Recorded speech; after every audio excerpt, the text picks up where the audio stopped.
One day, there were two ordinary high school students on their way home, and suddenly, a leaf passed by Taichi, and he heard the voice of a little girl calling him. In another world filled with sorcerers and enchanters, a girl was drawing a very large magic circle. A masked man entered and killed her assistant, and a drop of blood from his dagger fell onto the magic circle, disrupting it. Her other assistant attacked the masked man from behind and stabbed him. The girl screamed, and the magic circle activated. At the same time, a magic circle appeared beneath Taichi, and he noticed that it was following him. He told Rin, "Get out of it quickly," and pushed her away, but she refused to leave him alone and stepped back into the magic circle. They were transported to another world. Taichi worried about Rin and made sure she was okay. By sunset, Rin tried to use her phone to call someone, but she couldn't. Taichi said, "I don't know what kind of rural area has no signal in this day and age." He thought for a moment and then asked, "Are we even in the same world? Did you see that strange thing that looked like a magic circle? I felt a strong power coming from it, and I don't think it was just a game." But Rin refused to believe the idea and told him, "Don't say that." Suddenly, a terrifying horse appeared,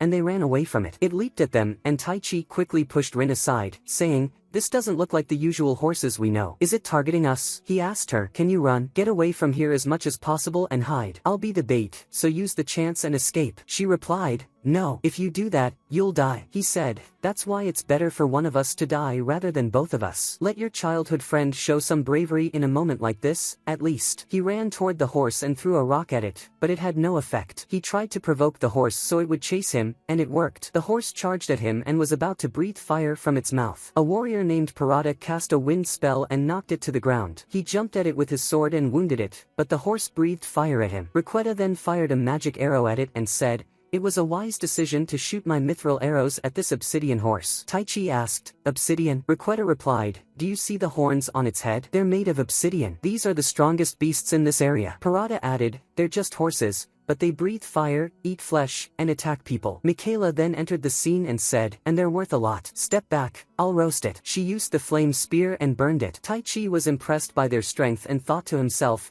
"This world is exactly like an RPG game. Rin and I need to find a way to survive here." At night, Requeta asked Taichi, "Where are you two from?" Taichi was surprised and couldn't find an answer. Requeta said, "You didn't recognize the obsidian horses, and your clothes are strange, with flawless and perfect stitching." Taichi fell silent and looked at Rin, but she was very angry with him. Parada said to Requeta, "Enough with the questions. Everyone has their reasons." Michaela added, "You don't have to talk about it if you don't want to." Parada then said, "Still, it's dangerous for you to wander alone without weapons, especially in this area, since the number of monsters has increased recently." Requeta said, "That's actually a good thing for us adventurers because it creates more work." Michaela disagreed, "No, it's not good. The caravans heading to town are getting attacked, people are disappearing, and everything is getting worse lately." Taichi asked, "Did you say town?" Parada replied, "You mean Asbear?" Taichi said, "It may be selfish to ask this after you saved us, but could you take us with you?" Parada patted him on the back and said, "No need to be shy, of course, we'll take you." Michaela added, "Helping others is part of an adventurer's job." Parada then said, "But in return, you have to make up with Rin before morning." Taichi went to Rin, who was alone, and asked, "Why are you angry with me?" She replied, "I'm not angry." He said, "We've been together since childhood,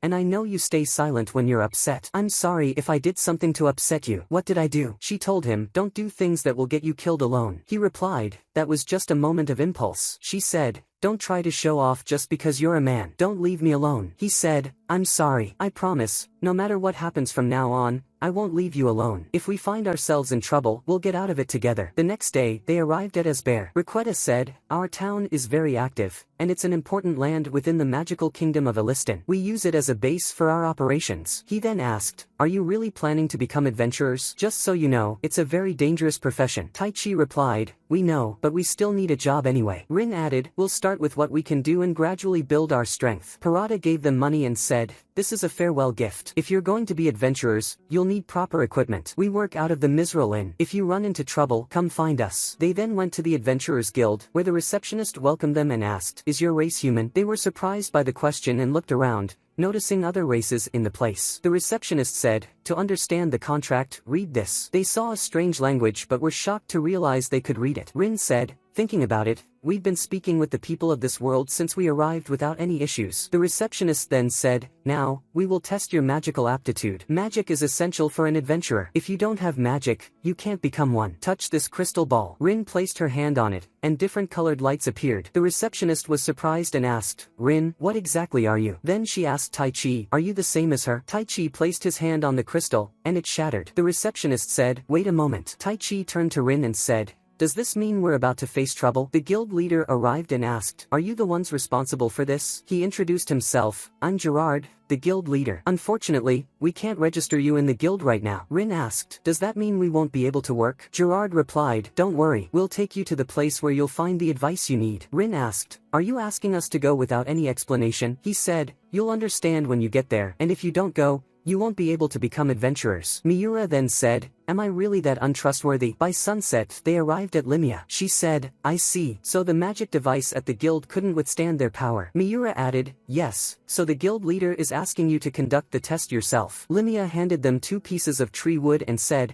this measures magical capacity. She activated it, looked at Taichi's piece, and was shocked. Miura exclaimed, what are these numbers? Taichi got worried and asked, does this mean we can become adventurers? Limia replied, of course, but from today, you will be my students. That night, in an unknown location, 2 people were speaking. One asked, do you mean the summoning was really disrupted? The other replied, yes, but the summoner was strong, so the spell activated despite being distorted. He then asked, and the search for the lost ones? The other replied, we've set up a net all over the town, and I believe we'll receive a report in the next few days. The first person then said, our leader has high expectations. Do your best. At the same time, Limia told Taichi, your magic capacity is 120,000, and your magic power is 40,000. Rin's capacity is 37,000, and her power is 5,000. These numbers are truly astonishing. Normally, people have a magic capacity of 10,000, and if their magic power exceeds 2,000, they can become royal knights or sorcerers. Miura told them, Limia is the strongest sorceress in the free kingdom of Alistan. Limia then said,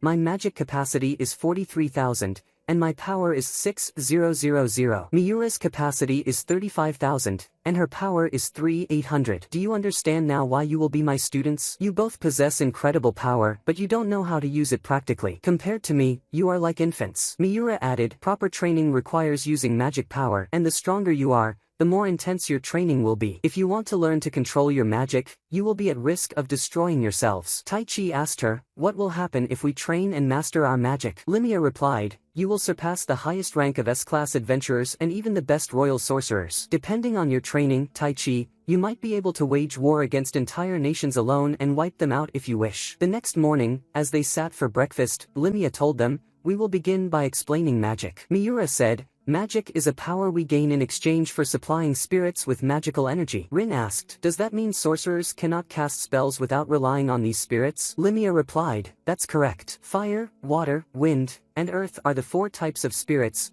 meaning these 4 attributes exist within magic itself. Rin asked, so the spirit you supply with magical energy determines the type of spell you cast? Limia said, exactly. You're very perceptive, Rin. She continued, sorcerers don't choose which attribute they use because the spirits choose the sorcerers. Usually, a sorcerer can only wield a single attribute, and we call them monotypes. But in rare cases, a person can use multiple attributes, like Miura. Miura said, I am a dual-type sorceress who can use fire and earth attributes. Limia added, and I am a tri-type sorceress who can use fire, water, and wind. But Rin, you are a quad-type sorceress, able to use all attributes, which is extremely rare. Taichi got excited and asked, and what about my attributes? Limia told him, I don't know. We discovered that you are an enchanter, not a sorcerer. In other words, a unique type of sorcerer. Sorcerers use magic, but enchanters use enchantment. Rin asked, what's the difference between them? Miura explained, an enchanter casts magic by borrowing the power of spirits. A sorcerer recites the appropriate spell and borrows power from the spirits,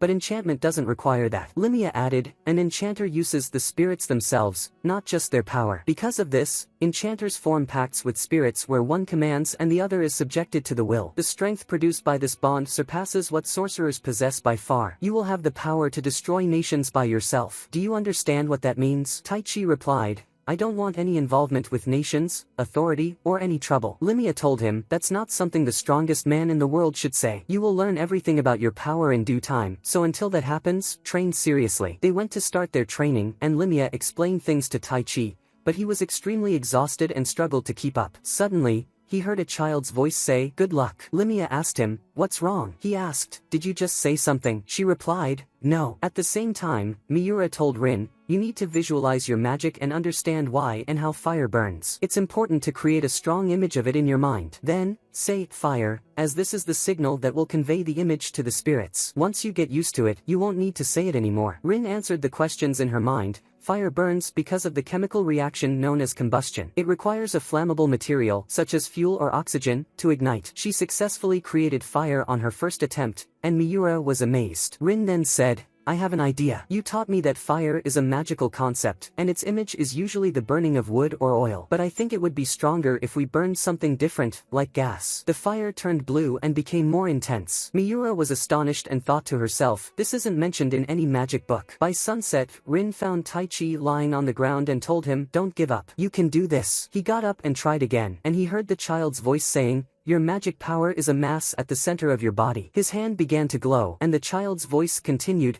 "I want to see you soon, Taichi." Rin asked him, "Is this your magic power?" He asked her, "Did you hear a child's voice?" She replied, "No, I didn't hear anything." He told her, "I heard a voice from somewhere, and it helped me." They entered Limia's place, and she told Taichi, "Tomorrow, we will work on your left hand." He replied, "But I want to try using magic." She told him, "No. The first thing you need to do is enhance your body's functions with your magic power. Even though you will continuously consume your magic power while enhancing, you have 120,000. So a lot will remain even if you use some. Anyway, until we figure out your attribute as a unique sorcerer, this will be your primary combat method. No spells, just enhance and strike." That night, Miura asked Limia, "What do you think about them? Their magic power is unbelievable, and they managed to manifest it in a single day. They're not ordinary humans." "Limia, you know something, don't you?" Limia replied, "Actually, I have a suspicion. The situation has been dangerous in this area lately. It's hard to believe that the problems of the royal capital would extend this far, but the guild leader said something like that. In any case, we will complete their training within a month or 3 weeks. At the very least, we will train them enough so they can rely on themselves as adventurers." Miura asked, "Only 3 weeks?" Limia replied, "Yes. Their very presence is a risk. If news about their power spreads, they will fall into trouble, so we must teach them no matter what." After 3 weeks, Taichi faced a wolf and thought to himself,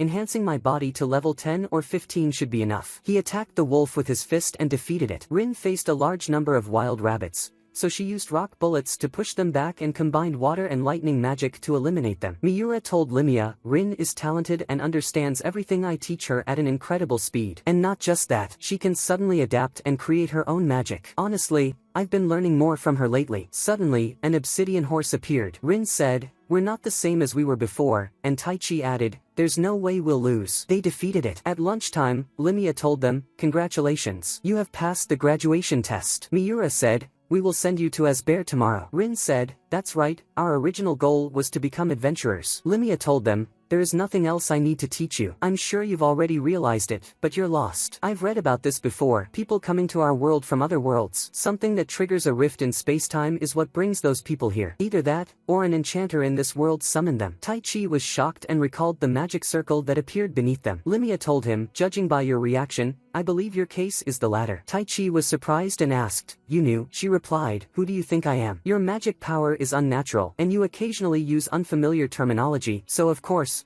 I figured it out." Miura told them, "Because you are strangers to this world, Limia decided it would be best to train you here." Limia told them, "You need to find the enchanter who summoned you here and ask them why." But summoning magic is considered one of the highest levels of magic, and not only that, it is restricted to enchanters who can manipulate space and time, and they are extremely rare. After the celebration, Taichi told Rin, "We've finally become adventurers. And thank you for what you did when I was summoned. Neither of us understood what was happening, and if I had come to this world alone, I probably would have died. I was able to stand up and face the obsidian horse back then because you were with me. Maybe I'm the one who doesn't want to be alone. Anyway, we can earn money now, and we've gotten to know this world well. So first, we'll go on adventures, earn money, and settle down, and after that, we'll search for the enchanter who summoned us and make them send us back to our world." Agreed. That night, he thought to himself, "The power to destroy nations. Do I really possess something like that?" Suddenly, he heard the child's voice calling him again, saying, "We'll be able to meet soon." He asked, "What do you mean?" She replied, "I'm looking forward to it." He asked, "Where are you?" She laughed, and a green light passed in front of him before disappearing. Taichi dreamed that he was in a field somewhere and heard the child's laughter. He asked, "Are you here? Who are you? And why do you keep calling me?" She replied,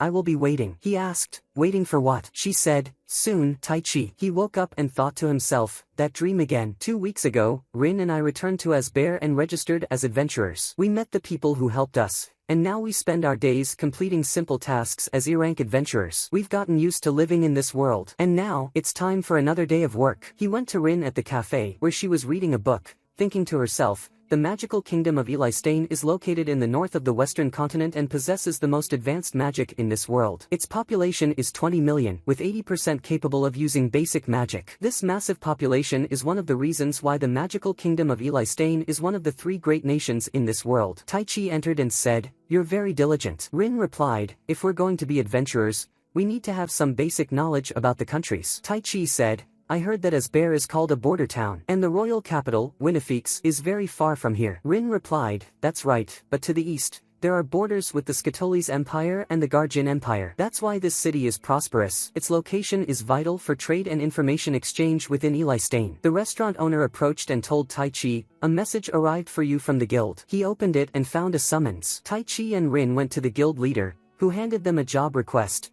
an investigation regarding a cafe in the slums. The guild leader explained, "Recently, we've heard about stolen goods from shops and caravans being smuggled into the city through the slums." Taichi asked, "But isn't this a D-rank mission?" The receptionist said, "According to guild regulations, a group of adventurers can accept a request 1 rank higher than their classification." Rin noted, "There are 2 X marks on this request. That means adventurers have failed it twice, right? And if there's a 3rd failure?" The guild leader confirmed, "Yes, in that case, we would assign C-rank adventurers and pay additional compensation for our misjudgment. In any case, you are Limia's students, and your abilities are trusted. Your mentor said your power defies logical understanding. If you succeed, you will be promoted to D-rank." They accepted the mission. On their way, Taichi said, "We won't be able to investigate properly until nightfall." Rin replied, "We've been working non-stop recently." Taichi added, "And I've been following Limia's rule not to use body enhancements outside of combat. She insisted I keep them below level 30. Rin replied, "I can't blame her. If you raised it higher than that, you wouldn't be human." She noticed her favorite fruit at a vendor's stall and asked about the price, realizing it was extremely expensive. She said, "It was half this price a week ago." The vendor apologized, "There's a shortage of Melia right now, and I'm still trying to sell it as cheaply as I can. But shipments aren't arriving even though I ordered them. Recently, there's been a sudden drop in the caravans transporting food to the town. And between us, there are rumors that monsters are attacking them on the way here. And it's not just Melia, there's a shortage of most goods in the market. I don't care whether it's because of monsters or something else. I just want them to solve this problem quickly." That night, they entered the cafe and told the owner, "We heard some rumors that we might be able to buy some goods here that aren't available in the market." The owner replied, "What do you mean?" Rin said, "You know, the market is in trouble due to shortages, which is driving up prices. That's why we thought of doing some business, buying goods and selling them on the black market." The owner responded, "No, this isn't something for beginners." Rin placed a bag full of money on the table and said, "But we came here because we heard that you sell anything for the right price." Everyone in the cafe was shocked by the amount of money. Rin whispered to Taichi, "If this were a movie, he would take the bait now." Taichi replied, "Fiction is fiction." Rin said, "It looks like we lured them out instead." Taichi and Rin attacked, making everyone fearful. One of the men said, "I don't know. We were asked to do this by a man we met here. He said he had a good job for us, and we didn't ask his name. When we went to the designated location, the attack had already happened, and only the carriage and its cargo remained." Another said, "We just brought the goods into the town, nothing more. We don't know what happened to them afterward. We only took a small amount." The owner of the cafe told Taichi and Rin, "That's enough. It's true that this cafe sold the stolen goods these people brought, but that's normal around here. Don't get involved in what doesn't concern you. That's the law here." As they left, Rin said, "We didn't get enough information." Taichi replied, "And they weren't the type who could defeat D-rank adventurers." They noticed someone following them. 3 assassins appeared in front of them. Taichi attacked one, slamming her hard against the wall. Another lunged at him, but Rin pushed her back with wind magic. Taichi said, "Sorry," before knocking her unconscious to take her as a hostage for interrogation. He then turned to the last one and said, "You're the only one acting like a general, making your subordinates fight for you. The tables have turned. What will you do now?" Suddenly, one of them threw a smoke bomb, and 2 escaped, leaving only the one Taichi had knocked unconscious. The next day, the guild leader entered the room where the captured assassin was held and told her, "Usually, assassins who fail their mission have 2 choices, either wait for their comrades to silence them or take their own lives. But don't worry, you were brought here in secret, so your comrades won't come." She was surprised and thought to herself, "Why?" At the same time, Taichi and Rin arrived at the cafe and found Miura there. They explained everything to her. Miura said, "The situation is much worse than I expected, but at least I can solve Rin's favorite Malia fruit issue. I came to meet you to form a party with you. What do you think about teaming up with me?" They agreed. Miura told them, "The Malia fruit in the northern forest is ready for harvest, but there's been a series of incidents recently. Thieves have been stealing it, causing a severe shortage, which is why the price has skyrocketed. The culprit has a powerful sorcerer protecting him, so the farmers can't resist." A request was sent to the guild to guard the Malia fields, capture the culprit, and defeat the sorcerer. They rode a carriage with Miura and set off on their mission. Miura thought to herself, "I never imagined I'd form a party with anyone before." When they arrived at the village, the farmers, Meigil, Laity, and Kashim, welcomed them. When Kashim shook hands with Taichi felt something strange. Later, at the field, Rin sensed a signal and said, "Something is approaching. And it's not human." 3 goblins and a large ogre appeared. Miura charged at the goblins, cutting them down one by one with her sword. Taichi punched the massive ogre with an enhancement level of 35, shattering its head. That night, Miura told Rin and Taichi, "Goblins and ogres don't usually live in the northern forest." Rin asked, "You mean today's attack was likely orchestrated by someone?" Miura replied, "It's too soon to jump to conclusions. We need to see how our enemy acts to determine that." At the same time, a girl stood in the field, having killed many animals and gathered their energy in her hands. She said, "This should be enough to feed him. Maybe I'll wait until tomorrow for the excitement. Wait for me, adventurers. I will eliminate you." The next day, the guild leader entered the prisoner's cell and asked, "Have you decided what to do?" She replied, "Yes, I have decided." At the same time, Miura and the others were conducting a patrol and found traces of a camp in the field, still warm. Rin's magic staff gave a signal that they were still there. She told them, "There are 3 of them, and this time, they're human." They found them, but the sorcerer guarding them wasn't with them. Taichi told them, "Don't resist. If you do, I won't show any mercy." They got scared and surrendered. One of them said, "Of all days, today is the one where the sorceress isn't with us." Another replied, "That traitor always appears and disappears out of nowhere. If she were here, these annoying adventurers wouldn't have been able to do anything." Meigil and Laity took them to the prison, and Kashim shook hands with Taichi, saying, "Thank you." Taichi replied, "Your hands are strangely soft. Harvesting Malia is hard work." Meigil and Laity's hands are rough and calloused from their daily farming labor, but you don't have a single scratch. Kashim said, "Actually, I'm the overseer." Miura said, "And that's not all. You knew about the goblins and the ogre, didn't you?" Rin added, "It's unusual for a farmer who has never worked as an adventurer to recognize goblins and ogres." Taichi asked, "Who are you?" Kashim smirked and said, "You barely managed to figure it out." "Yes, I was the one who sent the goblins and the ogre. I was the one who convinced the men to steal the Malia fruit. And I was the one who made the farmers send a request to the guild." Miura asked, "Why did you do all of this?" Kashim replied, "To lure the 3 of you here. I needed to test your abilities, and you amazed me. Especially you, Taichi. You were incredible, but also naive." A woman wearing a cloak of concealment appeared. Her name was Grammy. She said to Kashim, "You talk too much." Kashim said, "I'll leave the girls to you. I'll handle the boy." Rin launched a fireball at Grammy, but she dodged it. Miura attacked with her sword, but Grammy blocked her strike. Miura asked, "If you could conceal yourself, why didn't you attack back then?" Grammy replied, "Are you stupid? I have no interest in petty assassinations. What I desire is a clash between lives." She lunged at Miura, who parried her attack and thought, "This woman is obsessed with battle." Miura pushed her back, and Rin fired another fireball, but Grammy countered it with wind magic. Rin used wind magic to create a whirlwind to buy Miura time to enhance her body. But Grammy dispelled the whirlwind and was shocked to see Rin using earth and water as well. She asked, "You're activating 2 attributes at the same time?" At the same time, Taichi asked Kashim, "Was that woman their guard?" Kashim replied, "Yes, but you will face me." Taichi asked, "You're unarmed. You'll fight with your hands?" Kashim said, "Of course not." He summoned a wolf made of frost. Taichi said, "You're underestimating me." He jumped at the wolf with his fist, but his attack passed through it. Kashim said, "What do you think?" "Like I told you, this is a creature made of frost. Since it's an element, it has no physical form, so physical attacks won't work on it. But its attacks will work on you. Attacking it with your sword won't work either, though you could use it to defend yourself at least. Even though you defeated an ogre with a single punch, there's no way to fight the frost element." At the same time, Miura attacked Grammy, but Grammy blocked her strike. Rin thought, at this rate, Miura will just exhaust herself. She launched rocks and water, but Grammy maneuvered Miura into their path. Rin quickly dispelled her magic, but Grammy took advantage of Miura's distraction and punched her hard in the stomach. She then lunged at Rin, who used wind magic to push her back, but Grammy pierced through the wind with her sword. Meanwhile, Taichi cut off the wolf's leg with his sword, but it regenerated. Kashim said, "Are you wishing those 2 girls were here? Both of them use fire magic and could defeat the frost element, but it seems you can't use magic. Your only advantage is your physical abilities. Taichi asked, what are you after? Kashim replied, I've measured your strength. Now it's time to move on to the second phase. The wolf consumed the energy orb that Grammy had gathered the night before. Its power increased, its color turned red, and it charged at Taichi, sending him flying. Taichi tried to get up but coughed up blood. Kashim said,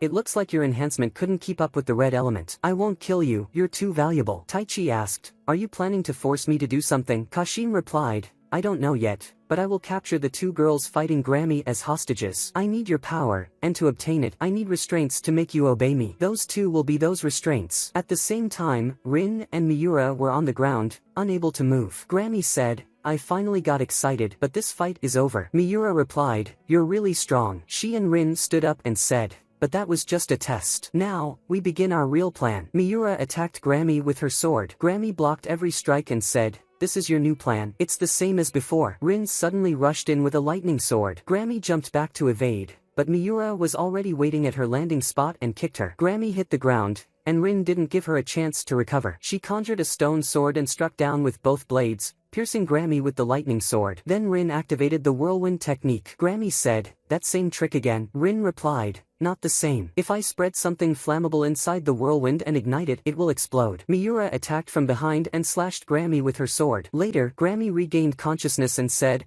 I admit I lost today, but when my wound heals and I become stronger, we'll have a rematch. Kashim appeared and said to Grammy, you lost? Rin and Miura were shocked. Kashim said, you'd better stop if you care about your friend. Taichi was beneath the wolf's paw, unconscious. Kashim said, his abilities are truly on another level. I can't believe he fought the red element with just his bare hands this entire time. Taichi regained consciousness and said, you bastard. The wolf stomped on him again. Kashim asked, will you accept defeat and do as I say? Taichi thought to himself, I won't let you take them hostage because of me. He lost consciousness and saw a green light. A child's voice asked him, do you want power? He replied, yes, I want to protect Rin and Miura. She said, I'll give it to you, but remember, this time is an exception. I'm breaking the rules to do this, so it will be extremely painful, like dying. Will you take it? He said, yes, I'll take it. I'll endure anything to defeat that man. She said, understood. I will grant it to you. My name is Iriel, Spirit of Wind. Taichi stood up, surrounded by a whirlwind. Kashim was shocked and said, he can still stand. He ordered the red element to attack, and Taichi was sent flying. Taichi laughed and said, this really is cheating. I didn't feel any pain from that hit. He looked at Kashim and said, you said you'd harm Rin and Miura. I'm going to end you. Kashim ordered the red element to breathe fire, but Taichi unleashed a stronger wind and destroyed it. Kashim and Grammy fled. At sunset, Kashim clutched his severed arm and said to Grammy, he got me. She asked, did you achieve your goal? He replied, yes. That boy is far stronger than we imagined. She said, that's a monster. There's no way that power belongs to a human. The next day, Lemia tells Taichi, you have exhausted all your magical power and have been asleep for a whole week. Usually, you can recover the consumed magical power overnight, but when it is completely depleted, it takes a long time to regenerate it from the beginning. Rin and Miura thought you were unconscious due to the injury, so they brought a doctor to examine you, and he told them the same thing. But as the days passed, on the third day, they couldn't wait any longer, so they brought you here. They are investigating something in town right now. Taichi asks her what exactly happened in the northern forest, and when he tells her, she says, just as I expected. The Crimson Covenant. This is magic that consumes the blood of humans and monsters and is considered forbidden due to its brutality. Feeding anything to the sphere infused with this magic allows it to drain dozens of times more than their usual magical power. Taichi replies, I thought I was done for at that moment. But then, Ariel spoke to me. Lemia is surprised and asks, are you sure that's what the voice told you? I can't believe it. Taichi asks her, can you explain? She tells him, remember when I told you that you are a unique magician who uses sorcery instead of magic, and that we don't know what your attribute is? He replies, yes. She says, now things have become clearer. At the same time, Kashim is kneeling before someone, who tells him, the matter was worth the great sacrifice you made, Kashim. And now, I have another task for you. It will be just a small prank. A trivial matter with no strategic importance, although I think it will ease your anger a little. He approaches Grammy, and Kashim says, but she has played her role sufficiently. The man replies, no, it wasn't enough. He grabs her hand and places a spider seal on it, saying, we need you to continue as a pawn for Kashim, so I made some modifications. He then tells Kashim, this is the first step toward what is about to happen. The first major step in achieving our goal. Meanwhile, Lemia and Taichi go to the cafe, where she tells him, you are a summoner. You form a covenant with specific spirits and gain the right to use stronger magic based on your bond with them. In our world, spirits are the highest beings, even above dragons, and because of that, they are invisible to us. There is also another difference between summoners and magicians. Spirits perform magic on behalf of the summoner using their full power. Taichi replies, that sounds like cheating. Later, he goes looking for Rin and Miura. On his way, he sees two men harassing a girl, so he intervenes to stop them. She escapes from them and says, you're too late. Taichi strikes them, causing them to flee. She thanks him for saving her, but he says, I think you could have handled it yourself. When that guy grabbed you, you slipped away easily without even using your strength. You kept up with me effortlessly when you saw me, but more importantly, you didn't flinch when I sent one of them flying. She responds, I knew you would notice. We met before, and you knocked me unconscious with a single punch to the stomach. I'm Anastasia, the former assassin you captured. She takes him to a place filled with guards, and they attack. Taichi asks her, does this mean you have joined the guild now? She replies, yes. An assassin who fails a mission has no other choice. He asks, and you investigated the matter of stolen food and goods that we were looking into? I'm surprised you found all that out. They defeat the last two guards at the door of a room and enter. Taichi asks her, what is the evidence? He finds the paper that Kashim's leader had left for him in the same room. That night, Rin and Miura are in the market when a strange man attacks them. They dodge the strike, and Miura counters with her sword, but he blocks it. Rin fires water bullets at him, but he evades them. She then uses wind magic, but another enemy nullifies it and attacks them with flame magic. Rin uses a shield to protect Miura. They look up and see 3 people on the rooftop. Miura says, 2 against 4. Grammy removes her invisibility cloak and says, no, 5. She strikes Miura, knocking her unconscious, then takes her and says to Rin, these are the boss's orders, don't blame me. She leaves, while the other 4 prevent Rin from chasing her. At the same time, Taichi and Anastasia are walking through a tunnel built using earth magic. Taichi says, if what's written on the paper is true, then a tribe of goblins enhanced by the Crimson Covenant is hiding here beneath this bear. Then they find a door. Taichi reaches out to open it, but Anastasia stops him and says, it could be trapped. She unlocks it with a piece of metal and says, it's safe. Meanwhile, Rin defeats the 4 enemies when Grammy appears and says, I don't intend to fight you. Your friend is in this building. Rin asks her, then why are you telling me this? Grammy responds, first, I didn't deceive you because I wanted to, but you are both my prey, and I won't let either of you disappear. So, go save her quickly. My boss plans to use the Crimson Covenant on her. Rin flies toward the building at full speed. She opens the door and finds a group drawing a magic circle with Miura bound in the center. One of them asks, are you her friend? She demands, what are you doing to her? He replies, she will be our sacrifice. Rin slams him into the wall with wind magic,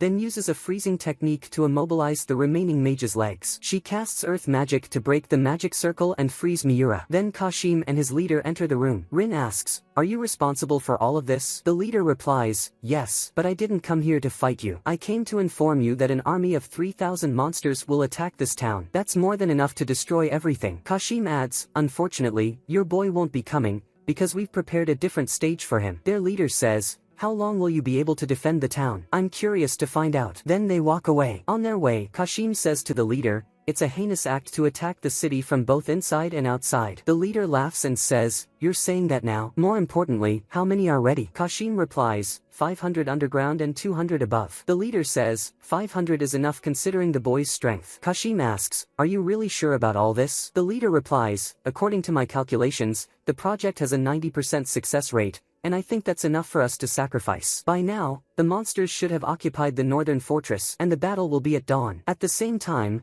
a massive rock monster attacks Anastasia, but Taichi stops its fist. He jumps at it, breaks its arms with a punch, then smashes it completely with both fists. A door in front of them opens, and the 2 girls who were with Kashim's leader appear, saying, welcome to Milo and Milo's room. Meanwhile, Rin and Miura go to inform the guild leader about what is going to happen. He asks them, did he propose any demands to stop the attack? Rin replies, no. The way he spoke, it seemed like his goal was to destroy the city entirely. He tells Mary, the receptionist, summon all adventurers and guards. Miura says, I think they were also behind the stolen goods. The guild leader replies, then they were trying to reduce the city's supplies to make the siege easier. Lemia enters and says, I'll join you. I detected some strange magical forces in the north, so I came, but I didn't expect it to be something like this. At the same time, Taichi asks Milo and Milo, is this thing around us your creation? They reply, yes, and we also created the rock monster you destroyed. He asks, and what do you plan to do now? Milo says, we'll wake up the goblins and release them into the city. He asks, do you know what will happen if you do that? They reply, yes. The goblins have orders to kill and eat everyone. He asks, won't you be in danger too? They say, impossible. We have this crystal, and we can give the goblins orders with it. They use it to command the goblins to awaken, and they attack Tai Chi,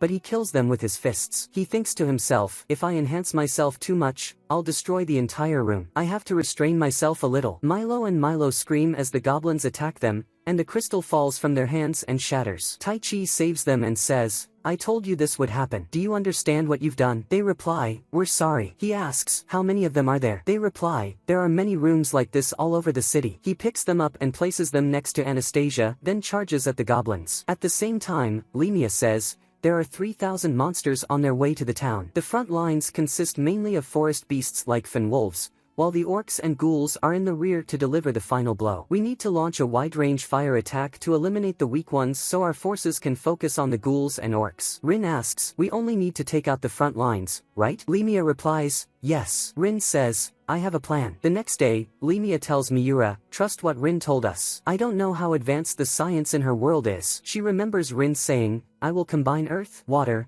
and fire magic to create a massive explosion. It's called an internal explosion, like a volcanic eruption. As the monsters approach, Rin uses earth magic to create a huge pit, making the frontline monsters fall in. She then uses water magic to flood them before using earth and fire magic to form a giant metal sphere, dropping it into the pit, causing a massive explosion. The guild leader orders the rest of the forces to attack. Kashim and his leader watch from a distance. The leader says, the fun is about to begin now. Your fate awaits you. At the same time, Tai Chi, Anastasia, and Milo arrive at the guild leader's tent. The Crimson Covenant enhanced monsters reach the battlefield, including 3 massive ghouls. Lemia attacks the goblins with fire magic and tells Rin and Miura, hold them off for 30 seconds. I'll prepare a big move now and change the course of the battle with one strike. Miura and Rin try to buy her time as Lemia prepares the spell. At the same time, Tai Chi asks the guild leader, where are Rin and Miura? Suddenly, they feel a powerful earthquake. Tai Chi tells Anastasia, stay here and help the adventurers protect the city. At the same time, Lemia's attack wipes out all the goblins, leaving only the 3 ghouls. They all attack the ghouls together, but their attacks have no effect. Rin starts to feel weak and collapses to the ground, saying,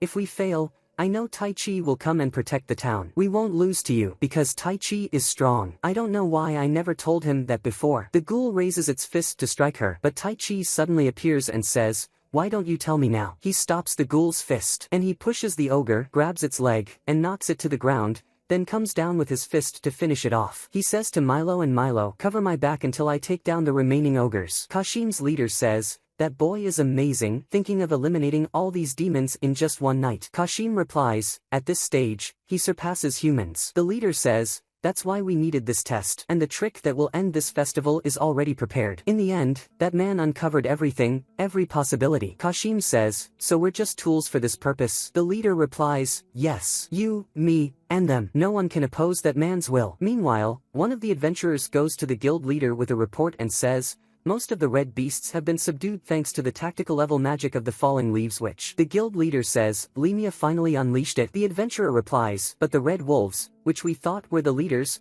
remain unaffected, and the ogres are currently engaged in battle with the young adventurer who went to help. The guild leader asks, and Tai Chi? The adventurer replies, he's fighting them with even greater power, but he's 1 against 3, so I don't think we can be optimistic. Anastasia thinks to herself, he was the only one who treated me as a person, not a tool. Inside the tent, the adventurers thank Anastasia, saying, thanks for helping us when there were so many monsters outside. She thinks to herself, I've stained my hands with assassination, but I wish I had a chance to start over. I'll trust Tai Chi the same way he believed in me. A disguised person walks past her and whispers something, causing her to move unconsciously. At the same time, Barada, Rikita, and Mikela attack the demons, while Rin and Miura continue fighting despite the amount of magic power they have consumed. Lemia burns the creatures enhanced by the Crimson Pact, and Milo assist Rin and Miura. Tai Chi dodges the ogre's punch, strikes its chin, and knocks it down. The second ogre tries to hit him with a hammer, but he vanishes and appears behind it, kicking its neck,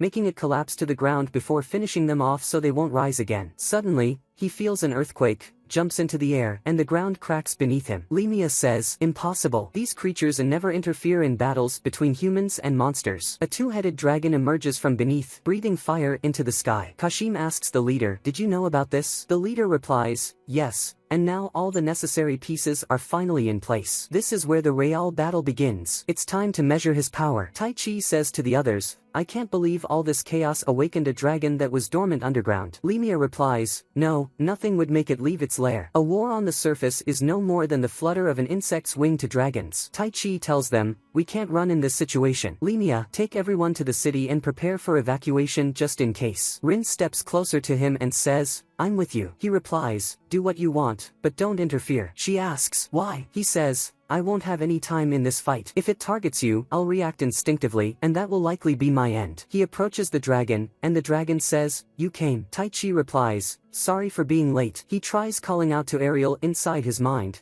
but she doesn't respond. Losing hope, he strengthens himself and attacks the dragon with his fist, but it easily blocks and knocks him away. Taichi charges forward, dodging the dragon's fireballs, but the dragon swipes him away with its tail and forms a fireball near Rin, signaling for her not to interfere. As Taichi struggles to get up, Anastasia appears. He asks, what are you doing here? She snaps back to her senses and asks, why am I here? Suddenly, the dragon fires a flame ball at them, and Anastasia pushes Taichi aside, taking the hit instead. She wakes up and says to Taichi, sorry, but this was my fault. He replies, it's definitely not your fault. The fact that you're alive is enough. Hold on, I'll finish this and take you to a healer. She says, thank you. You were the only one who treated me like a human. If I survive, please. But then she sees Rin and thinks to herself, I know my feelings aren't mutual. She asks him, can we be friends? He says, what are you talking about? We're already friends. But then she dies. Taichi screams, remembering when he told her he wouldn't let her die, and thinks to himself, after telling her that,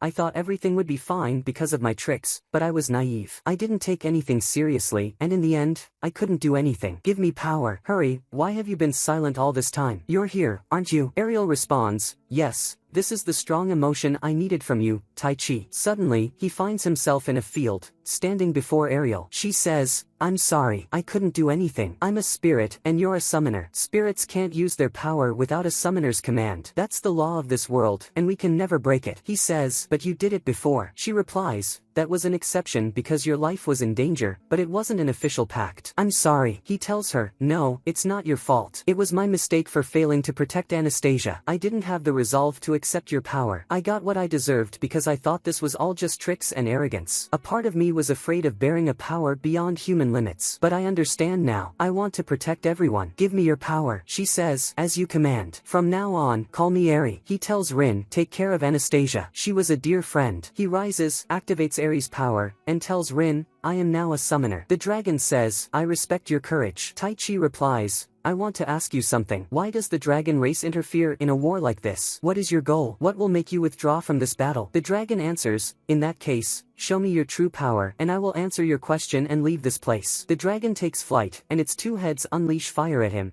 but he counters with wind and manages to defeat them. The dragon says, I'll answer you. I intervened in this battle because of a certain person. The goal was to fight you, and I'll give you one last warning. That person will continue to guide you from now on, but it is important for this land and the world. I accepted their request because I agree with their beliefs. So make sure you don't forget. If you want to protect what is dear to you, you must be strong. Meanwhile, Kashim's leader stands before the mastermind behind everything and says, the test was a success. The boy made an official pact with the wind spirit. She says, then I must prepare for his next guidance quickly. After the damage caused by the battle, the town returned to normal. Taichi went to visit Anastasia's grave, then headed to Lemia's house and showed them Ariel. Lemia said, so now you can summon a spirit and manifest it easily? You've improved a lot. They saw a carriage approaching. Lemia said, that's an envoy from the royal family. She introduced herself, saying, I am Alcina Norman, daughter of Marquis Norman, and I have come on behalf of His Majesty King Gilmar. Lemia said, I've heard some suspicious rumors. Alcina replied, I have come to ask for your help. Can you come with me to the royal capital, Winifex? Indeed, they accompanied her. On the way, she told them, 30 years ago, the magical kingdom of Elistein was ruled by two opposing factions, supporters of the current king and those of his younger brother. While His Majesty gained power through diplomacy and pre-established relations with other nations, his brother, Duke Dordesheim, constantly opposed him. During all of this, the king sent mages abroad as part of his foreign policy, but the younger brother's faction believed that allowing our mages to take their knowledge beyond our borders would weaken our nation's dominance. Lemia deduced, so they finally united in rebellion? Alcina replied, yes, and their revolt has begun as we speak. A war could break out at any moment, leaving us in a very unstable situation. That's why we summoned you all. Taichi asked, so you want us to join the battle? When they arrived at the capital, they found the streets empty, with people staying inside their homes. Alcina told them, "We've been like this for a long time." Lemia asked, "Did the king say anything about Taichi and Rin?" Alcina replied, "Not specifically,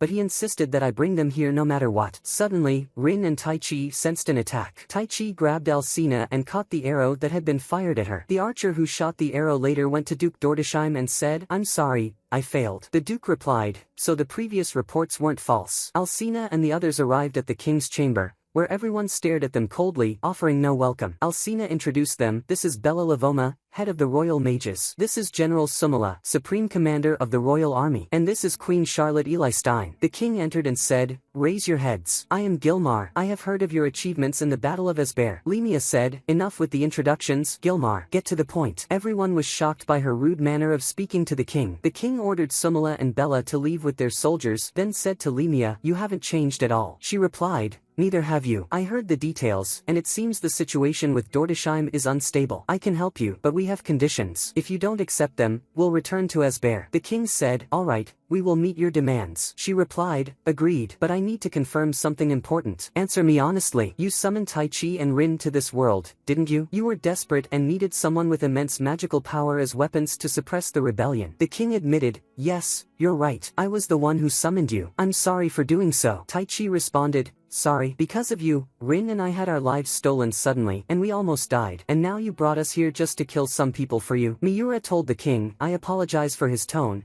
but Taichi and Rin came from a peaceful world. War and killing were never part of their lives." Lemia added, "But don't forget that these two have become adventurers and are on the verge of fighting for this land." The king said, "I will take full responsibility." Taichi and Rin returned to their room. Rin told him, "Knowing who summoned us here is a step forward for us." Alcina entered and told them, "Someone wants to speak with you." Queen Charlotte entered and said, "I'm sorry. The truth is, I was the one who summoned you. I am a time-space mage, capable of manipulating time and space. Against my will, when I summoned you, I placed you in a monster-infested area. I spent a long time searching for you, all because of my weakness." Alcina told her, "No, this isn't your fault. You were just following Gilmar's orders. I know how much you suffered because of this until you cast the spell." The queen replied, "No, we wanted to save our people. I felt that emotion strongly and decided to fulfill my natural duty as a queen. I created the summoning spell with great detail to target a life form that met all the right conditions, someone capable of learning magic, conveying intentions, and understanding our language." Taichi said, "So that's why Rin and I matched the conditions perfectly." The queen answered, "No, only you, Taichi. To be honest, when I was performing the summoning, the younger brother's assassins had already infiltrated. I thought I had been cautious, keeping people away and preventing anyone from entering, but the magic went wild, and I lost control." Taichi asked, "How can we return?" The queen answered, "A summoning spell can only be cast once in a lifetime. I know I can't apologize enough for you to forgive me, but I have no way to send you back. But please, believe me, when this rebellion ends and peace returns to our land, I will find a way to send you back to your world, even if it costs me my life." Taichi told her, "Raise your head." Rin said, "We believe you. I know you struggled before you could admit this to us. I wish we had met earlier." Taichi added, "Yes, we were close to getting killed. Our power is practically a cheat, but more importantly, since we arrived here, we have met invaluable friends. Rin and I want to protect them, and that's the same feeling you have about protecting your country. In that case, let's end this fight quickly. Going back can wait." Lemia entered and told Taichi, "Come out quickly." She took him to an arena where General Sumala stood and said,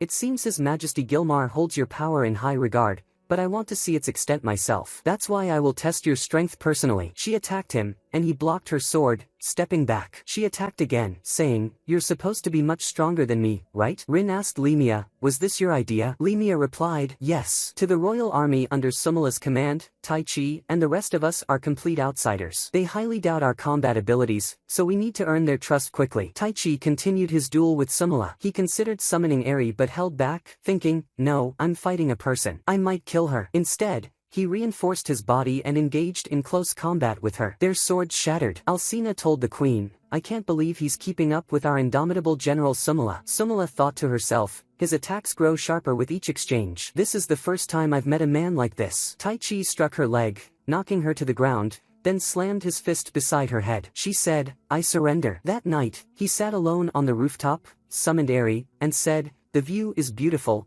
so I thought I'd share it with you." Eri said, "I understand you. Something is troubling you." He said, "My power is immense and almost inevitably lethal in battle. It's too brutal." She asked, "Are you afraid of hurting someone again?" He replied, "Yes. Until now, I've only fought monsters. But this time, I'll be fighting people. This is war, and I'll be facing ordinary soldiers. And Rin, I don't want her to hurt anyone. Even if this is another world, I want her to be able to return to her normal high school life when we go back." Meanwhile, Kashim's leader, revealed as Cardinal Ludra, entered Queen Charlotte's room and said, "You're still here? You need rest." She replied, "Understood," and left. The next day, Tai Chi saw Rin watering the flowers and told her, "Lemia is calling us. She wants us to attend the meeting with the royal army." At the same time, Duke Dordesheim was holding a meeting with his soldiers. Marquis Nilgon said, "I think we should launch the first attack. We must strike Winifex immediately." Another Marquis replied, "That's reckless and will cost us our lives." Nilgon responded, "You misunderstand. While we're sitting here, the king's faction is preparing for war,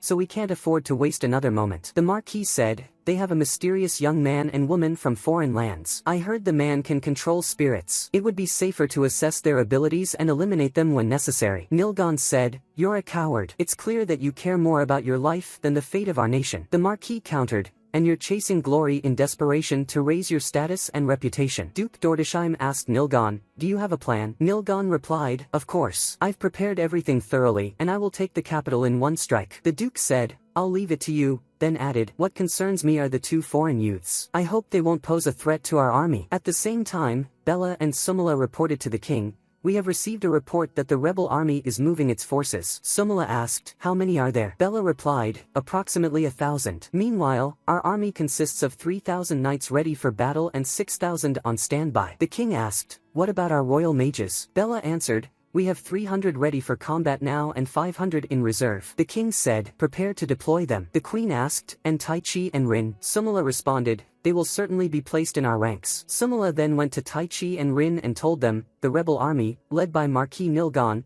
will begin their attack the day after tomorrow." Lemia said, 1,000 soldiers? That's a very small number. What are the chances that this is a diversion, or that they plan to attack multiple locations at once? Sumala answered, "Our scouts have thoroughly searched all fronts but found no additional enemy forces around the royal capital. It seems opinions were divided within the younger brothers faction, so we believe this is their full force." Lemia said, "Why don't we increase the number of our mages slightly, just in case?" Sumala replied, "Understood. That would be more effective during an exchange of fire." Bella said, "No problem, I'll take care of it." Sumala concluded, "Our frontline forces will advance the morning after tomorrow and engage them south of Winifex. Even if the enemy detects our movements and changes course, we'll be able to adapt to the terrain easily." Tai Chi told Rin, "I don't understand anything." She replied, "Me neither." He said, "Makes sense, since we're both amateurs when it comes to war." Miura told them, "But you'll be fine. Just fight as you normally do and follow instructions." Lemia added, "The naive belief that you can win without losses is your greatest enemy on the battlefield. Either you kill or you are killed." That night, Tai Chi went to Rin's room and said,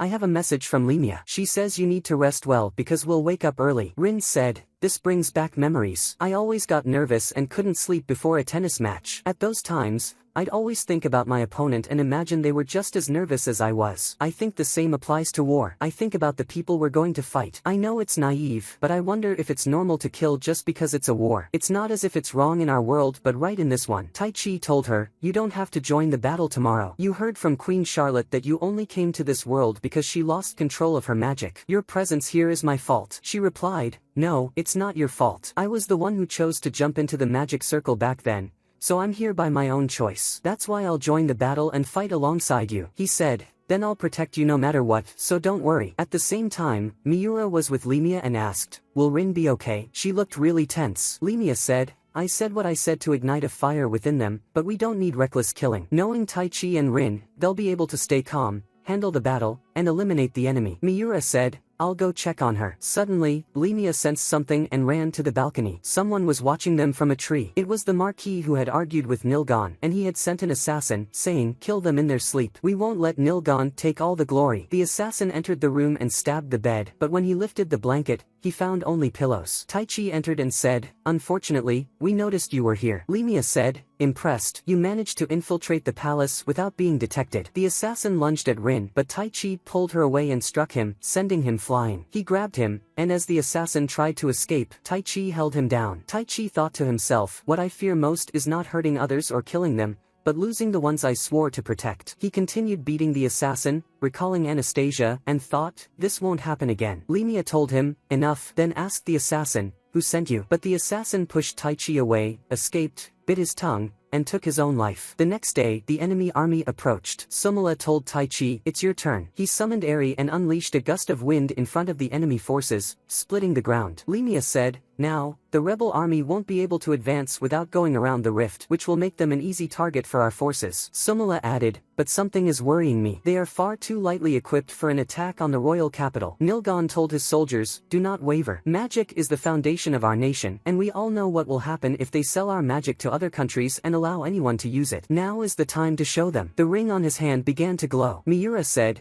"They're not moving." Suddenly, fireballs formed above them, raining down on the soldiers, followed by massive boulders. Bella said, "Impossible. They'd need 1,000 royal mages to launch such a long-range attack." Taichi activated his magic sight, looked at them, and said, "They're all wearing rings." Lemia said, "Those are magic stones. A tool that activates spells even for those who can't use magic." Miura said, "I can't believe they supplied 1,000 soldiers with such expensive magical tools." Lemia said, "I wonder where they got the funding for this. But that's not the scariest part. When you use a magic tool that doesn't match your magical capacity and power, you'll be completely drained. You could say that the magic stone uses the wielder's life force as fuel, and once the fuel runs out," Sumala said, "we'll see a massive number of deaths." Bella added, "It seems the soldiers don't know much about magic. If they did, they'd realize they're marching to their deaths." Miura said, "We have to stop them." One of Sumala's soldiers said, "There's no need. This is an opportunity for our army, and we won't even have to bother fighting, they'll destroy themselves." Sumala said, "I don't want to just stand by and watch, knowing what awaits them." Bella added, "Even if we are on opposing sides,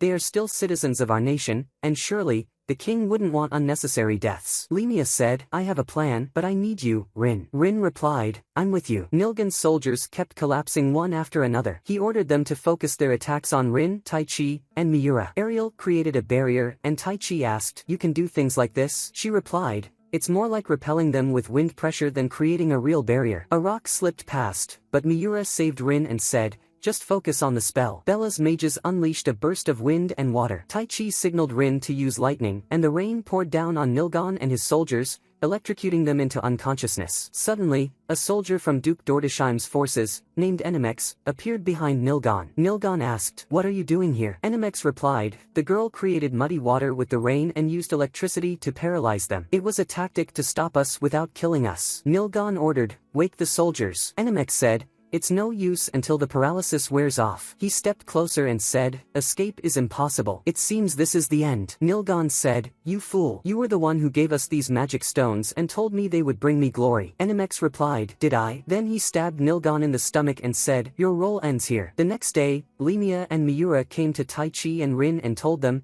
"King Gilmar is summoning us." When they arrived, all eyes were on Taichi, and he overheard people saying, "Is this the man who split the earth?" The king said, "Your performance yesterday is worthy of praise, and my daughter said she wants to reward you for it." Servants entered carrying various weapons, and Lemia said, "These are exquisite artifacts." The king said, "They are all rare pieces belonging to the royal family. You may take whatever you like." Miura chose a dagger, Rin found a new staff, and Lemia took a rare magic stone. Taichi chose a sword. The queen told him that sword was crafted in an eastern island nation because no blacksmith in our country could identify the materials used in its creation or how it was forged. "But I have heard that it is a weapon of exceptional quality." He decided to take it. Afterward, he walked through the city and told Eri, "I'm being closely watched." He overheard people saying, "That's the man who protected this town yesterday. I heard he's an incredible mage summoned by the king." Children gathered around him to greet him. After bidding them farewell, he walked away and waited to be alone before saying, "Come out. I know you're there." Kashim emerged and said, "The hero who defeated the army of the king's younger brother refuses to face someone like me?" Taichi asked, "What happened to your arm?" Kashim replied, "Why are you asking now? You're the one who blew it off." Taichi remembered when he lost control and unleashed his wind magic on Kashim. Kashim said, "The frustration from my defeat never fades, and you didn't even realize what you had done. I will kill you. I will make sure I defeat you and force you to kneel before me. I have every right to do so." Taichi said, "If you want to fight, let's do it somewhere else so no one else gets involved." Kashim responded, "You're more worried about others than yourself? Look who's pretending to be the perfect hero." Taichi said, "I'd rather not fight at all." Kashim replied, "You have no right to refuse. I've prepared a plan to poison all the capital's wells if you decline. Now, come with me." At the same time, Rin and Miura were testing their new weapons and training. Rin launched fireballs at Miura, who dodged them and engaged with her dagger. Rin repelled her with wind magic. Miura said, I'm impressed. Thank you for not holding back. Rin replied, of course not. I'm facing you seriously. Miura said, I love that about you. They continued training. Meanwhile, Lemia told Sumala, you've become an excellent general. You planned these maneuvers to ease the soldiers' fears, didn't you? Sumala replied, I'll never surpass you, Falling Leaves Witch. I received a report that Duke Dordesheim and his forces have reformed to about 60% of their strength. I think we'll head out at night, but I don't know how many of our soldiers will make it back to the royal capital safely. At the same time, Taichi followed Kashim to the location where they would fight. Kashim said, we will fight here, but at this rate, I have no chance of defeating you, so I will limit your power. This is a magic tool that will bring your magical power down to the same level as mine. Once I use it, we will be equal. Eri told Taichi, I have a bad feeling about this tool. Kashim said, finally, it's time. If not for the difference in our levels, I would never have lost. Taichi asked, and what makes you so sure of that? If our power is equal, neither of us will have an advantage. Kashim scoffed, idiot. If our power is equal, hard work will be the deciding factor. Unfortunately, that's something a naturally talented person like you lacks. Taichi asked, you think I don't work hard? Kashim said, of course not. Do you have any idea how hard I've worked? Never compare your efforts to mine. Taichi replied, I see. Eri warned, Taichi, don't. What if your magical power never returns? He ignored her and told Kashim, I will fight you seriously without relying on my tricks. Kashim activated the magic tool and Taichi began with wind magic. Kashim leaped, came down with his dagger, but Taichi blocked it with his sword. Taichi said, you think you'll defeat me with that dagger? Kashim shoved him back, and Taichi fired wind shots at him,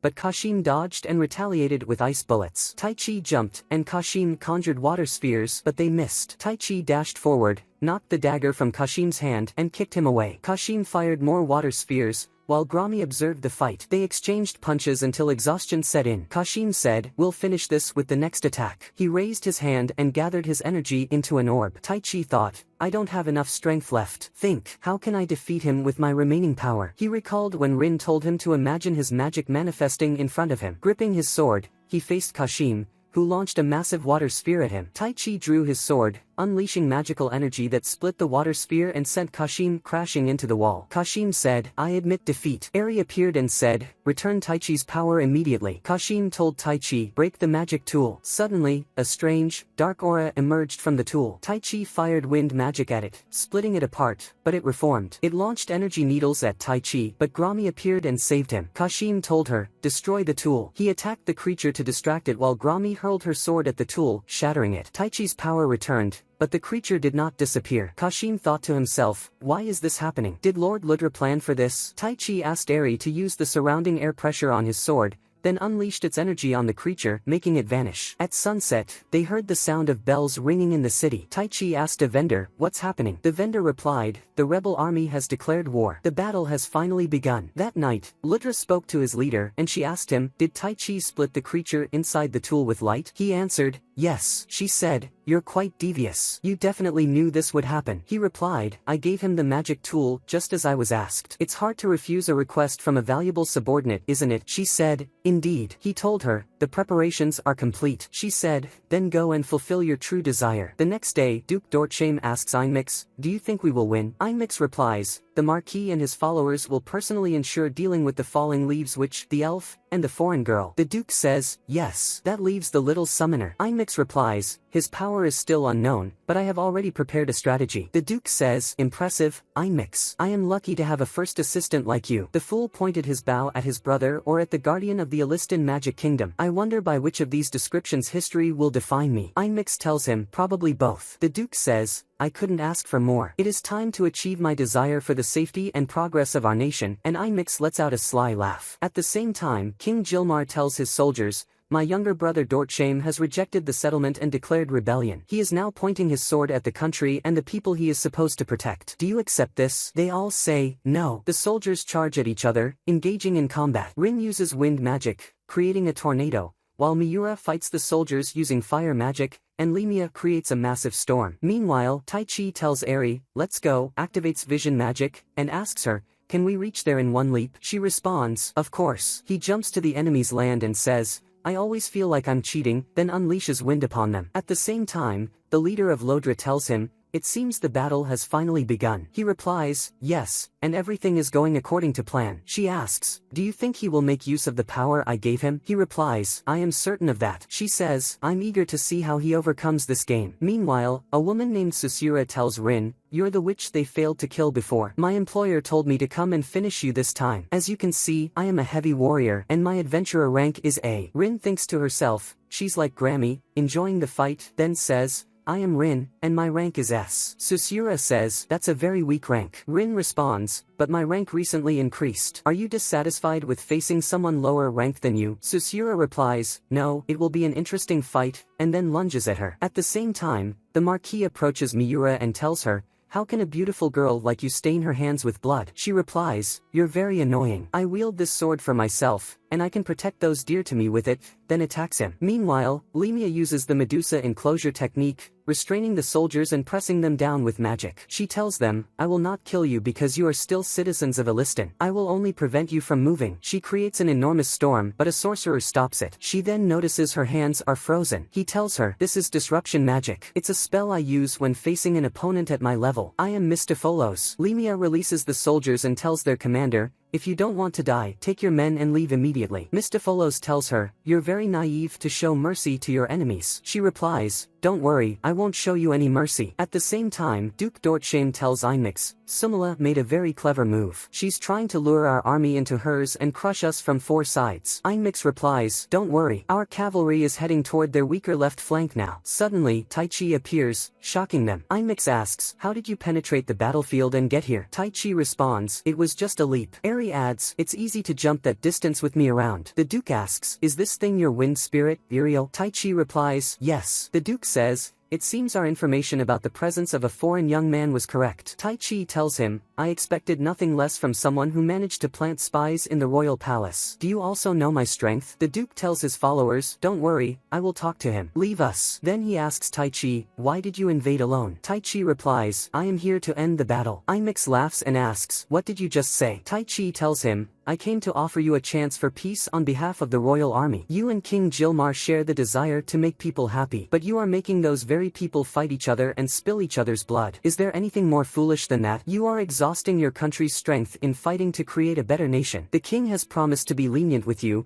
as well as with the nobles and people who supported you if you withdraw your forces now. Einmix tells him, your words are nonsense. But the Duke silences him and asks Taichi, in other words, if we withdraw now, we will be pardoned? Taichi replies, yes, and I came here to negotiate that. According to my master, I possess enough power to destroy nations, so honestly, I could just capture you and take you to the king by force. Einmix activates his magic. Taichi tells him, shedding more blood would be a waste. So if you care about this country, make your decision now. Einmix's magic spreads outward and starts entering the bodies of the fallen soldiers. At the same time, Lemia tells Mistopholos, we are exhausting ourselves. He replies, you're right. It's time for me to finish my job, and he fires ice shots at her. She uses fire to block them, so he casts wind magic at her. She creates a shield and deflects it, then uses the wind stab technique, striking him. Blood drips from his mouth. She tells him, I doubt you've seen this before. It's a technique I just created now, and asks, do you have any last words? He replies, no. She then forms a massive fireball. He is shocked that she created it without chanting the spell, and then she detonates it. At the same time, the Marquis tells Miura,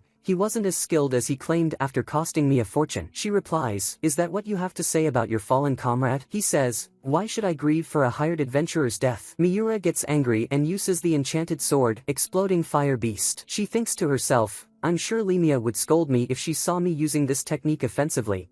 But this man is mocking the lives and pride of the adventurers who protect people. She attacks him, but he knocks the sword from her hand. She seizes the opportunity and stabs him in the neck with a dagger. At the same time, the Duke tells Taichi, I reject your offer. Can you tell me one thing? If you really have the power to destroy nations, why are you letting Gilmar use you? Why not be the king yourself? Taichi replies, because it's bothersome. If I became king, I'd have enormous responsibilities. I'd lose sleep because of ruling, managing the economy, and diplomacy. The Duke asks, why not rule as you wish? Being a dictator is an option too. Taichi replies, impossible. Why would I burden myself just to make people hate me? There's no real life in forcing people to follow you. The Duke laughs and says, if you had taken my side instead of my brother's, things would have been vastly different. But sometimes, those with power must achieve something, even if it means making a great sacrifice, even if it means spilling the blood of many innocent citizens, and even if history remembers me as a fool, there is something I must protect with my pride and soul. Taichi asks, so you have no intention of backing down? The Duke replies, I have dedicated my life to this country since the day I was born. Iriel warns Taichi, telling him, something strange is happening. Imex says, of course a spirit would notice,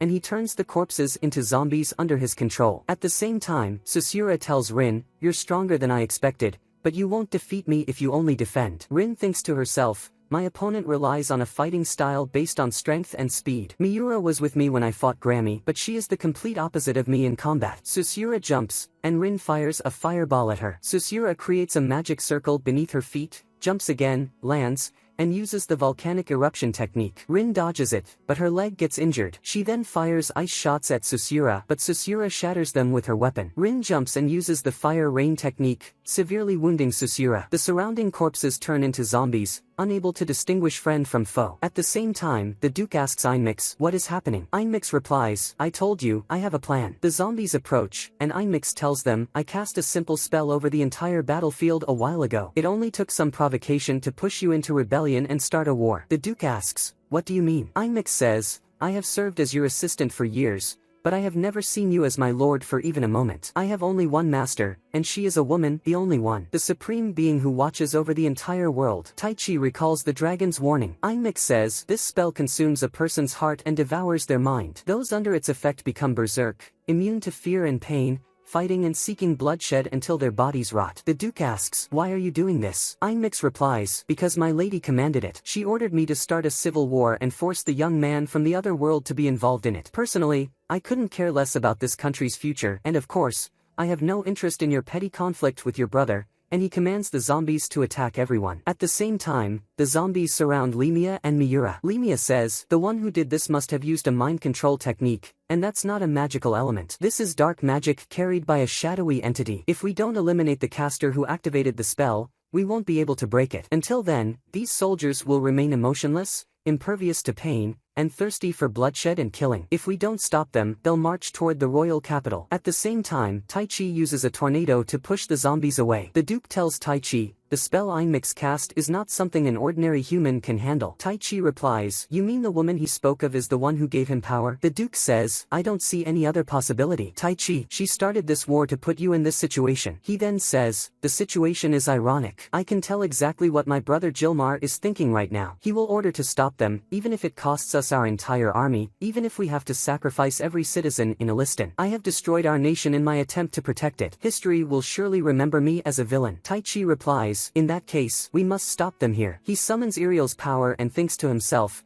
if I must live with this power, then I want to use it to protect those dear to me and my friends. If I have the strength to destroy a nation, then I will turn it into a strength that saves a nation. Sometimes, those with power must achieve something, even if it requires a great sacrifice. Those were your words, and I will do it. Iriel becomes concerned, so he tells her, I finally understand what it means to accept a power greater than yourself. He then thinks to himself, I'm sorry, Rin, but this is for your protection, and raises his sword. Iriel screams and stops time. He tells her, step aside, Iriel, this is all my fault. She replies, no, you're not the one to blame. This is my mistake. He asks, what do you mean? She says, I'm sorry, Taichi, I've been lying to you. This form of mine is only temporary. Your power is so incredible that it scared me, and I don't know what will happen to you if I give you my true power. If you fail to control it, it will cause disaster and might even kill you. Now it's my turn to become my true self. Summon me again, and my true name is... And then she disappears. Rin arrives and sees Taichi's injury. He tells her, I promise I will protect everyone, then says, summon element, Sylphid, as his hand glows. He destroys the magic circle, and the soldiers regain their consciousness. Lemia says, impossible. I have lived for many years, but this is the first time I've seen something like this. Watch carefully, Miura. This is the birth of a new summoner. Sylphid appears and tells Taichi, this is the first time I have shown myself to you in this form. Call me Sylphie from now on. Susura says, that's Sylphid, the queen of spirits and one of the 4 great spirits. Taichi asks her, did Eri disappear? She replies, no. My memories and emotions from when I was Eri still remain in my heart. At the same time, Einmix transforms into a demon and flies into the sky. Taichi flies after him and asks, what is your goal? Who is the woman you speak of? Einmix replies, she is the woman who rules the world,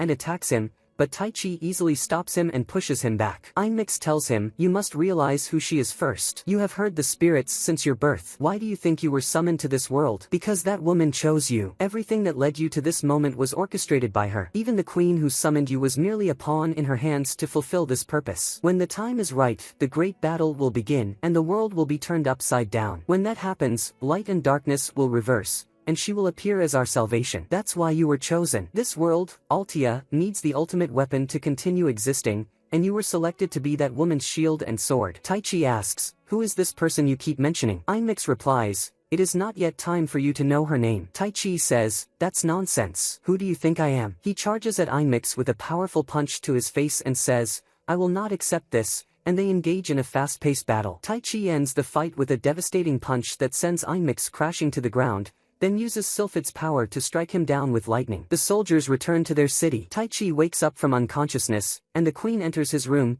telling him, "I'm so happy that you're safe." He thinks to himself, despite the many losses on both sides, the battle ended with King Jilmar's victory. The town and the capital returned to normal, and we were rewarded with generous prizes. We were granted the title of Royal Army Consultants, placing us in the ranks of the Royal Army as special forces who are summoned whenever the kingdom is in danger. With that, peace was restored once again to the Alistan Magic Kingdom. Later, the king visits his brother's prison cell and asks, "Do you have any last words?" The duke replies, "I did what had to be done, and I regret nothing," and he is executed. The next day, Taichi is alone on the balcony when Lemia enters and asks, "You're not seriously thinking that you should have handled the situation better, are you?" He replies, "Yes." She tells him, "Stop acting like a child. Humans aren't perfect, but those with greater power than ordinary people will be forced to make difficult decisions from time to time. What you chose and what you didn't choose in those moments is the burden you must accept. Stay true to your heart, doubt, worry, face problems, and grow to become better." Afterward, they go to the queen, who tells Taichi and Rin, "I promise to return you to your world one day." Rin tells her, "We're counting on you, but don't strain yourself." Taichi says, "I have come to love my life here, and we have dear friends." Then, they set off toward the town of Esber.